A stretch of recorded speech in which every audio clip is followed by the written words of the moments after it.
Sikop sa anti-illegal drug operation sa hiniusang puwersa sa Lamitan City Police Station o Police Provincial Drug Enforcement Unit ang duha ka lalaki sa Barangay Maganda, Lamitan City, Basilan kagabi, Pebrero 23. Giila ni Police Lieutenant Colonel Arlan de Lumpenes, hepe sa Lamitan City Police Office ang mga drug suspect nga sila si Anthony Rovio Isik, 38 anyos, o John Leo Fontillas nga 31 anyos nga parihong residente sa Barangay Maganda.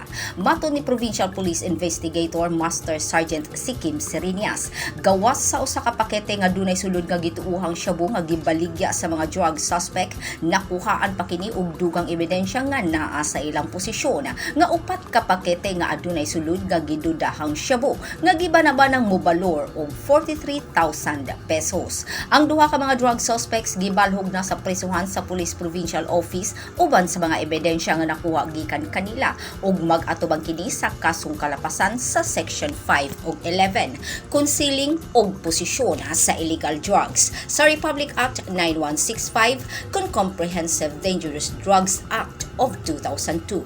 Grace Alcunaba, Newsline Philippines, Basilan Province. Stay safe.